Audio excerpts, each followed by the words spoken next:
உங்களுடைய கடினமான நேர்மையான உழைப்பிற்கு சில நேரங்களில் போதிய அளவு வெற்றி கிடைக்காமல் போகலாம். ஆனால் தொடர்ந்து முயற்சி செய்யுங்கள். இதனால் முன்பு எப்போது இல்லாத அளவிற்கு மிக சிறந்த பலன்களை பெறுவீர்கள்.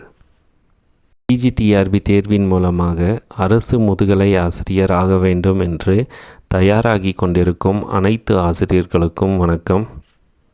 இன்றைக்கி நாம் பார்க்க போகிறது எதை பற்றினா, டைம் மேனேஜ்மெண்ட் பண்ணி எப்படி நாம் நம்மளோட சிலபஸை கம்ப்ளீட் பண்ணுறது, அதுக்கப்புறமா ப்ரீவியஸ் இயர் கொஸ்டின் பேப்பர் மூலமாக நமக்கு யூஸ்ஃபுல்லாக இருக்கா இல்லையா அப்படின்னு பார்க்க போகிறோம். கடைசியாக ரிப்பீட்டட் டெஸ்ட் எழுதுறது மூலமாக நமக்கு பலன் கிடைக்குமா இல்லையா அப்படிங்கிறத பற்றி நாம் பார்க்க போகிறோம். நீங்கள் நம்ம சேனலை ஃபஸ்ட் டைமாக பார்க்குறீங்க அப்படின்னா மறக்காமல் சப்ஸ்கிரைப் பண்ணிக்கோங்க. அதோட நோட்டிஃபிகேஷன் ஆல் அப்படின்னு செட் பண்ணிக்கோங்க. ஏன்னா உங்களோட பிஜிடிஆர்பி எக்ஸாம் வரைக்கும் யூஸ்ஃபுல்லான பல வீடியோக்களை அப்லோட் பண்ணிகிட்டே இருப்பேன். அதில் சைக்காலஜி, எஜுகேஷன், ஜிகேயில் கொஸ்டின் ஆன்சர் டைப்பில் உங்களுக்கு வீடியோஸ் எல்லாம் அப்லோட் பண்ணிட்டு வருவேன். ஸோ அது எல்லாமே உங்களுக்கு யூஸ்ஃபுல்லாக இருக்கும். சைக்காலஜி, எஜுகேஷன், ஜிகேயில் ஈஸியாக 30 மார்க் வாங்குகிற அளவுக்கு அந்த வீடியோக்கள் எல்லாமே உங்களுக்கு யூஸ்ஃபுல்லாக இருக்கும். நம்ம சேனலோட ப்ளேலிஸ்ட்டில் பிஜிடிஆர்பி சைக்காலஜி அப்படின்னு ஒரு ப்ளேலிஸ்ட் இருக்குது. அதில் சைக்காலஜி, எஜுகேஷன், ஜிகே இந்த 3 டாப்பிக்கான கொஸ்டின் ஆன்சர் எல்லாத்தையும் அப்லோட் பண்ணியிருப்பேன். அதில் 100க்கு மேலே வீடியோக்கள் இருக்குது. எக்கச்சக்கமான கொஸ்டின் ஆன்சர் எல்லாமே இருக்குது. டாபிக் வைஸ் இருக்குது.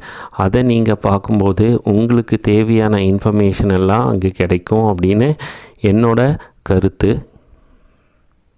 இதை நீங்கள் ரெஃபர் பண்ணீங்க அப்படின்னு பார்க்கும்போது சைக்காலஜி, எஜுகேஷன், ஜிகேயில் நல்ல மார்க் வாங்குறதுக்கு உங்களுக்கு வாய்ப்புகள் அதிகமாக இருக்குது. நாம் பிஜிடிஆர்பி எக்ஸாமுக்கு தயாராகிறோம் அப்படின்னு பார்க்கும்போது நம்மக்கிட்ட ஒரு சரியான பிளான் இருக்கணும். அந்த சரியான பிளானில் சரியான டைம் மேனேஜ்மெண்ட் பண்ணுற மாதிரியான பிளானாக இருக்கணும். அப்படி இருந்தால் மட்டும்தான் நம்மளால் மேக்ஸிமம் ஒரு 5 to 6 hours படிக்க முடியும்.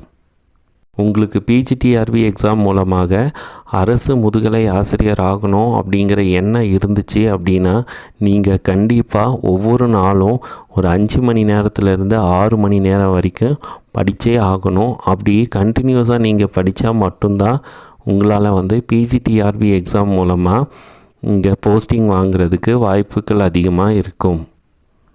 டைம் மேனேஜ்மெண்ட் அப்படின்னு சொல்கிறீங்க.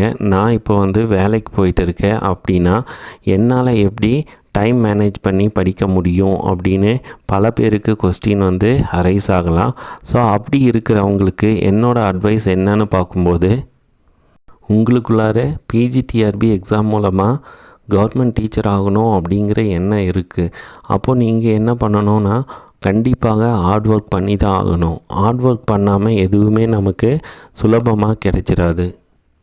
சில பேருக்கு ஒரு எண்ணம் வரும். அது என்ன அப்படின்னு பார்க்கும்போது, நான் இப்போ ஸ்டார்ட் பண்ணான்னா என்னால் பிஜிடிஆர்பி எக்ஸாமில் பாஸ் பண்ண முடியுமா, நல்ல மார்க்ஸ் ஸ்கோர் பண்ண முடியுமா, அதன் மூலமாக எனக்கு போஸ்டிங் கிடைக்குமா அப்படிங்கிற கொஸ்டின் இருக்கும்.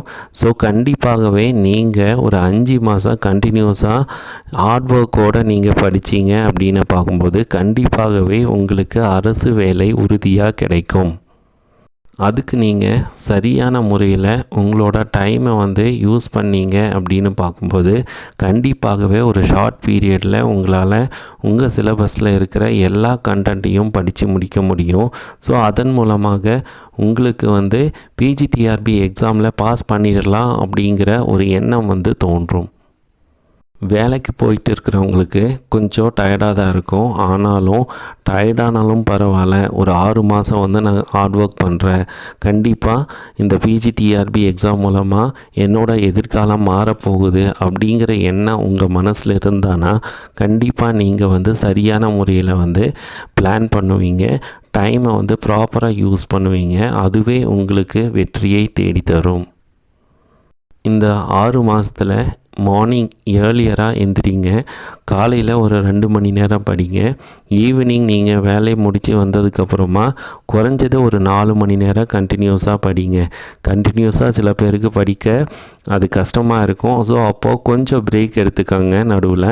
ஸோ 2 hours அப்படின்னு படிக்கும்போது நீங்கள் ஒரு நாளைக்கு 6 hours படிச்சிருப்பீங்க. அந்த 6 hoursலேயே மேக்ஸிமம் நீங்கள் எல்லா டாப்பிக்கையும் படிக்கிற மாதிரி வாய்ப்புகள் அதிகமாக இருக்குது. இதுவே கண்டினியூ ஆச்சு அப்படின்னு பார்க்கும்போது கண்டிப்பாக ஃபாஸ்ட்டாக உங்களால் உங்கள் சப்ஜெக்டில் இருக்கிற சிலபஸ் எல்லாத்தையும் படித்து முடிக்க முடியும். ஸோ இந்த மாதிரி ரெகுலராக நீங்கள் மைண்ட் செட் பண்ணிவிட்டு கொஞ்சம் கொஞ்சமாக நீங்கள் ஒவ்வொரு டாப்பிக்காக படிச்சுட்டு வரும்போது ஒரு ஷார்ட் பீரியடில், அதாவது 2 monthsலேயே அல்லது 3 monthsலேயே நீங்கள் ஃபுல்லாக உங்கள் சிலபஸை கம்ப்ளீட் பண்ணிடலாம். ஸோ அதுக்கப்புறம் இருக்கிற ஒரு 2 months நீங்கள் ரிவிஷனுக்காக எடுத்துட்டீங்க அப்படின்னு பார்க்கும்போது அது ரொம்பவுமே உங்களுக்கு யூஸ்ஃபுல்லாக இருக்கும். சில பேர் சொல்லுவாங்க, நீங்கள் ஈஸியாக சொல்லிடுவீங்க, ஆனால் கஷ்டப்படுறது யார், நாங்கள் தானே அப்படின்னு உங்களுக்கு நினைக்க தோணும்.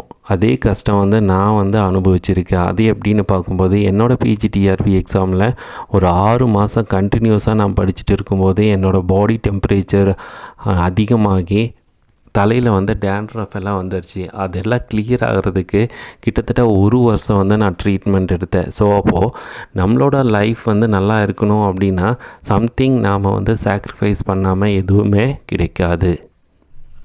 ஒவ்வொரு நாளையும் ஸ்டார்ட் பண்ணும்போது நீங்கள் உங்கள் சப்ஜெக்டோட சிலபஸை எடுங்க.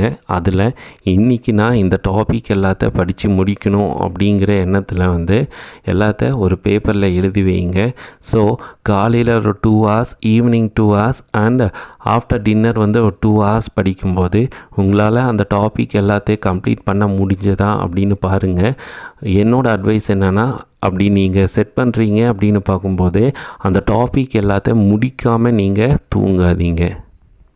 நீங்கள் 1 or 2 டாபிக் ஸ்கிப் பண்ணி போனீங்க அப்படின்னு பார்க்கும்போது ஒவ்வொரு நாளும் அதே செய்யும்போது உங்களுக்கு எக்கச்சக்கமான டாபிக் எல்லாம் பின்னாடி நாளில் படிக்க வேண்டிய கட்டாயத்தில் இருப்பீங்க. ஸோ அப்படி இருக்கும்போது உங்களால் உங்கள் சிலபஸை ஒரு ஷார்ட் பீரியடில் கம்ப்ளீட் பண்ண முடியாத சுச்சுவேஷனில் நீங்கள் இருப்பீங்க. ஸோ அதுவே உங்களுக்கான ஒரு பெரிய எதிர்மறையான தாக்கத்தை ஏற்படுத்தும்.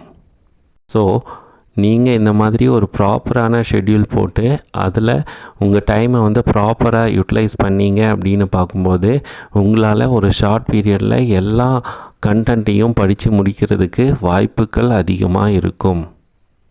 ரெண்டாவதாக, ப்ரீவியஸ் இயர் கொஸ்டின் பேப்பர் பார்க்குறது மூலமாக நமக்கு யூஸ் இருக்குமா அப்படின்னு நீங்கள் கேட்டிங்கன்னா கண்டிப்பாக ப்ரீவியஸ் இயர் கொஸ்டின் பேப்பரை நீங்கள் ரெஃபர் பண்ணும்போது உங்களுக்கு பல ஐடியாஸ் தோணும். அந்த ஐடியா என்ன அப்படின்னு பார்க்கும்போது ப்ரீவியஸாக எப்படி கொஸ்டின் பேப்பரை செட் பண்ணியிருக்காங்க, ஒரு யூனிட்லேருந்து எந்த மாதிரியான கொஸ்டின் கேட்டிருக்காங்க அப்படிங்கிற ஐடியாஸ் எல்லாம் நமக்கு கிடைக்கும். அப்படி பார்க்கும்போது வருகின்ற பிஜிடிஆர்பி எக்ஸாமில் அந்த பர்டிகுலர் யூனிட்டில் எந்த மாதிரியான கொஸ்டின் எடுக்கிறதுக்கு வாய்ப்புகள் அதிகமாக இருக்குது அப்படின்னும் நாம் கெஸ் பண்ணுறதுக்கு வாய்ப்புகள் அதிகமாக இருக்கும். ஒவ்வொரு டைமும் நீங்கள் படிக்கும்போது உங்கள் பக்கத்தில் +1 +2 புக்கை நீங்கள் வச்சு படிங்க. ஏன் அப்படின்னு பார்க்கும்போது நீங்கள் ப்ரீவியஸ் இயர் கொஸ்டினை ரெஃபர் பண்ணுறீங்க அப்படின்னு பார்க்கும்போது அந்த ப்ரீவியஸ் இயர் கொஸ்டினில் எத்தனை கொஸ்டின் +1 +2 புக் ரிலேட்டடான கொஸ்டின் இருக்குது அப்படின்னு தெரிய வரும். ஸோ அதுவே உங்களுக்கு ஒரு நல்ல வாய்ப்பினை தரும். எப்படின்னு பார்க்கும்போது +1 +2 எவ்வளோ இம்பார்ட்டன்ஸ் அப்படிங்கிறது உங்களுக்கு தெரியும். அது மட்டும் இல்லாமல் நீங்கள் +1 +2ல் இருக்கிற கண்டென்ட் எல்லாத்தையும் படிக்கும்போது அது உங்களுக்கு அந்த கான்செப்டை ஈஸியாக அண்டர்ஸ்டாண்ட் பண்ணுற மாதிரி இருக்கும். அதை வச்சே நீங்கள் உங்களோட மெட்டீரியலில் இருக்கிற அந்த டிஃபிகல்ட்டான பார்ட்டை ஈஸியாக படித்து முடிச்சிடலாம். நாம் பிஜிடிஆர்பி எக்ஸாமுக்கு தயாராகிட்டு இருக்கும்போது ப்ரீவியஸ் இயர் கொஸ்டின் பேப்பரை ரெஃபர் பண்ணும்போது அப்போ நமக்கு தோணும், அது என்ன அப்படின்னு பார்க்கும்போது இந்த அளவுக்கு போன வருஷம் ஈஸியாக கொஸ்டின் கேட்டிருக்காங்களே, நாம் கொஞ்சம் படிச்சிருந்தா இதை பாஸ் பண்ணியிருக்கலாமே, இது மூலமாக நமக்கு போஸ்டிங் கிடைச்சிருக்குமே அப்படின்னு பல பேர் யோசிச்சிருப்பீங்க. ஸோ அதுக்கு காரணம் என்ன அப்படின்னு பார்க்கும்போது நாம் ஒவ்வொரு எக்ஸாமை படிக்கும்போதும் அது ப்ரீவியஸ் இயர் கொஸ்டின் பேப்பரை கொஞ்சம் ரெஃபர் பண்ணால் எந்த மாதிரியான கொஸ்டின் கேட்பாங்க அப்படிங்கிற ஐடியா தோணும். இதுக்கு முன்னாடி ஒவ்வொரு யூனிட்லேயும் ஒவ்வொரு டாபிக்லேயும் எந்த மாதிரியான கொஸ்டின் கேட்டிருக்காங்க, எதுக்கு இம்பார்ட்டன்ஸ் அதிகமாக கொடுத்து கொஸ்டின் கேட்டிருக்காங்க அப்படிங்கிறது நமக்கு தெரிய வரும். ஸோ அப்போது நம்ம சிலபஸில் நம்ம யூனிட்டில் அந்த டாப்பிக்கு எந்த அளவுக்கு இம்பார்ட்டன்ஸ் கொடுத்து படிக்கணும் அப்படிங்கிறது நமக்கு உறுதியாயிடும். ஸோ இது மூலமாகவே நாம் ஈஸியாக அதிகமாக மார்க் வாங்குறதுக்கு பாசிபிலிட்டிஸ் இருக்குது. ஒவ்வொரு யூனிட்டை படிக்கும்போது ஒரு டெஸ்ட் எழுதி பார்த்தோம் அப்படின்னு பார்க்கும்போது நாம் படித்தது எல்லாமே ஒரு ரிவிஷன் மாதிரியே ரீகால் பண்ணி பார்க்கலாம். ஸோ அப்படி நம்ம ரீகால் பண்ணி பார்க்குறதுக்கு ரிப்பீட்டட் டெஸ்ட் முக்கியமாக இருக்குது. சில டாபிக் நாம் நல்லா படிச்சிருப்போம், சில டாபிக் கொஞ்சமாக இம்பார்ட்டன்ஸ் கொடுத்து படிச்சிருப்போம். ஸோ அப்போது ரிப்பீட்டடாக டெஸ்ட் எழுதிட்டே இருக்கும்போது இந்த டாப்பிக்லேருந்து இந்த கொஸ்டின் வர்றதுக்கு பாசிபிலிட்டிஸ் இருக்குது, இந்த டாப்பிக்கில் இந்த மாதிரி கொஸ்டின் கேட்பாங்களா அப்படிங்கிற எண்ணம் எல்லாம் நமக்கு தோணும். ஸோ அப்போது நம்ம ரிப்பீட்டட் டெஸ்ட் எழுதும்போது திரும்ப திரும்ப ஒரு யூனிட்டை படிக்கும்போது அதில் இருக்கிற எல்லா கண்டென்ட்டும் நமக்கு ஃபுல்லாக மெமரைஸ் ஆகிறதுக்கு பாசிபிலிட்டிஸ் அதிகமாக இருக்குது. நீங்கள் டெஸ்ட் எழுதுறதுக்கு முன்னாடி அந்த டெஸ்ட்டுக்கான போர்ஷனை தரோவாக படிங்க. என்னோடய அட்வைஸ் என்ன அப்படின்னு பார்க்கும்போது, நீங்கள் டெஸ்ட் எழுதுறீங்க அப்படின்னா அந்த போர்ஷனை தரோவாக படிக்காமல் டெஸ்ட் எழுதாதீங்க. ஏன் அப்படி சொல்கிறேன்னா, நீங்கள் படிக்காமல் டெஸ்ட் எழுதுனா அதில் எந்த யூஸும் இல்லை. அதுவே நீங்கள் படிச்சுட்டு டெஸ்ட் எழுதும்போது அதில் இருக்கிற கண்டென்ட் எல்லாத்தையும், கான்செப்ட் எல்லாத்தையும் நீங்கள் ரீகால் பண்ண முடியும். ஸோ எந்த மாதிரி கொஸ்டினை ட்விஸ்ட் பண்ணி கேட்டாலும் அதுக்கு நீங்கள் சரியான ஆன்சர் எழுதுகிற மாதிரி உங்களுக்கு மைண்ட் செட் ஆகும். ஸோ ஒவ்வொரு டெஸ்ட் எழுதும் போதும் நீங்கள் அதுக்குண்டான போர்ஷனை நல்லா தரோவாக படிச்சுட்டு அதுக்கப்புறமா டெஸ்ட் எழுதுங்க. படிக்காமல் டெஸ்ட் எழுதாதீங்க. டெஸ்ட் எழுதுகிறத ரிப்பீட்டடாக ஒரு ஹேபிட்டாக வச்சுக்கோங்க.